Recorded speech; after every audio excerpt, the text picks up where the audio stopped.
Assalamualaikum semuanya. Semoga kalian semua dalam keadaan sehat dan dilancarkan rezekinya. Amin ya robbal alamin. Keinginan Raja Harun al-Rasyid untuk menghukum Abu Nawas sebenarnya masih bergejolak. Tapi sang raja sudah kehabisan akal untuk menjebak Abu Nawas. Hampir semua cara sudah dilakukan, namun Abu Nawas selalu saja bisa lolos. Kecerdikan Abu Nawas malah terkadang membuat sang raja harus menanggung malu. Alih-alih bisa menjebak Abu Nawas, tapi endingnya malah dirinya dipermalukan. Hal itulah yang membuat sang raja kapok untuk menjebak Abu Nawas.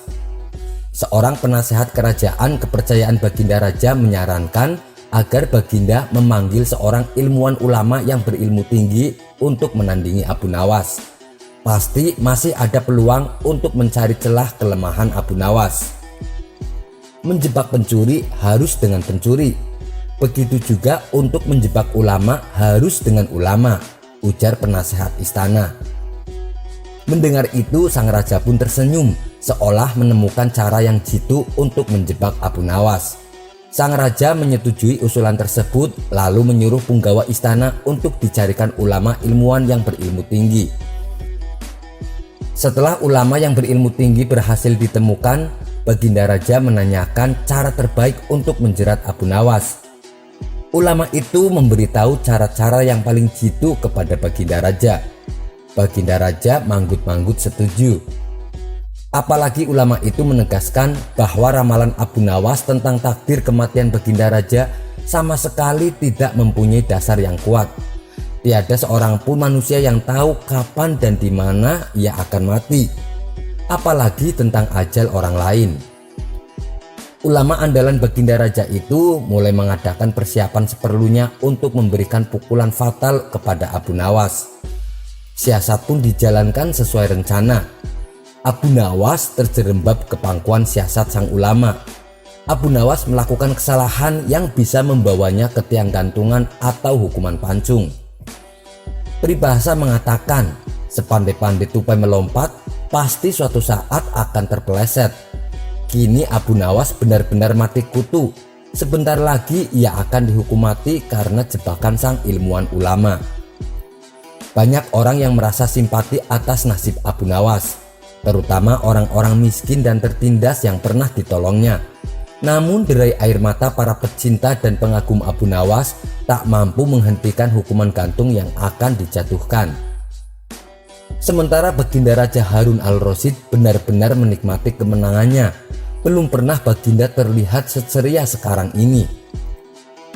Keyakinan orang banyak bertambah mantap bahwa Abu Nawas akan berakhir di tiang gantungan. Namun hanya satu orang yang tetap tidak yakin. Dia adalah istri Abu Nawas.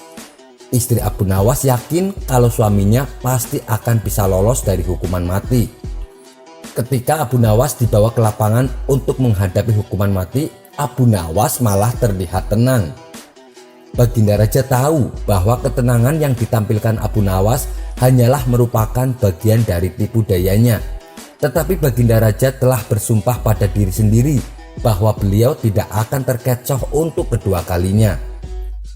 Suasana mendadak hening saat dibacakan hukuman mati yang akan dihadapi Abu Nawas. Sebagai sambutan terakhir, sang raja pun ikut berpidato. "Hai Abu Nawas, adakah permintaan terakhir yang ingin kau sampaikan?" tanya sang raja. Dan pertanyaan inilah yang paling dinanti-nantikan oleh Abu Nawas. "Ada Paduka yang mulia," jawab Abu Nawas singkat. "Sebutkan," ucap Baginda. Abu Nawas berkata, "Sudilah kiranya hamba diperkenankan untuk memilih hukuman mati yang hamba anggap cocok wahai Baginda yang mulia," pinta Abu Nawas. "Baiklah," jawab Baginda menyetujui permintaan Abu Nawas. "Paduka yang mulia, yang hamba pinta adalah bila pilihan hamba benar, maka hamba bersedia dihukum gantung. Tetapi jika pilihan hamba dianggap salah, maka hamba dihukum pancung saja," kata Abu Nawas memohon. "Engkau memang orang yang aneh Abu Nawas. Dalam saat-saat yang amat genting pun engkau masih sempat bersendau gurau. Tetapi ketahuilah wahai Abu Nawas, Bagiku, segala tipu muslihatmu hari ini tak akan bisa membawamu kemana-mana, ujar Baginda sambil tertawa. Hamba tidak bersendau gurau Paduka yang mulia, kata Abu Nawas bersungguh-sungguh. Baginda Raja tertawa terpingkal-pingkal. Belum selesai Baginda Raja tertawa, Abu Nawas berteriak dengan nyaring. Hamba minta dihukum gantung Baginda yang mulia, teriak Abu Nawas. Semua yang hadir kaget. Orang-orang belum mengerti mengapa Abu Nawas membuat keputusan itu. Tetapi Baginda Raja menangkap sesuatu yang lain, sehingga tawa Baginda yang semula terpingkal-pingkal mendadak berhenti. Kening Baginda berkenyit mendengar ucapan Abu Nawas. Baginda Raja tidak berani menarik kata-katanya karena disaksikan oleh ribuan rakyatnya. Beliau sudah terlanjur mengabulkan Abu Nawas untuk menentukan hukuman mati yang paling cocok untuk dirinya. Kini kesempatan Abu Nawas membela diri. Baginda yang mulia, hamba tadi mengatakan bahwa hamba akan dihukum gantung, dan itu adalah permintaan hamba yang terakhir yang disetujui oleh Baginda Raja. Kalau pilihan hamba benar, maka hamba dihukum gantung. Tetapi di manakah letak kesalahan pilihan hamba sehingga hamba harus dihukum pancung? Padahal hamba telah memilih hukuman gantung, kata Abu Nawas. Perkataan Abu Nawas memaksa Baginda Raja dan ulama itu tercengang. Mereka tak menyangka dengan jawaban seperti itu. Benar-benar luar biasa otak Abu Nawas ini. Rasanya tidak ada lagi manusia pintar selain Abu Nawas di negeri Baghdad ini.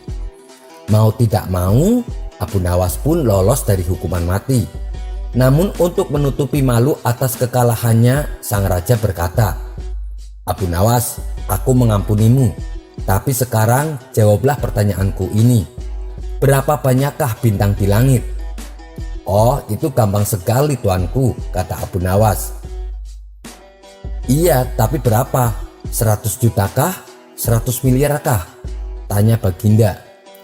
Bukan tuanku, cuma sebanyak pasir di pantai, jawab Abu Nawas. Kau ini bagaimana? Mana ada orang bisa menghitung pasir di pantai? Ujar Baginda Raja heran. Abu Nawas kembali berkata, kalau begitu bagaimana pula orang bisa menghitung bintang di langit? Kau memang cerdik Abu Nawas. Kau adalah pelipur laraku. Abu Nawas, mulai sekarang jangan segan-segan, sering-seringlah datang ke istanaku. Aku ingin selalu mendengar leluconmu yang baru, perintah Baginda Raja. Siap Baginda, kata Abu Nawas. Lalu Baginda Raja memerintahkan bendahara kerajaan untuk memberikan sekantong uang kepada manusia terlucu di negerinya itu. Sampai bertemu lagi di kisah selanjutnya. Wassalamualaikum warahmatullahi wabarakatuh.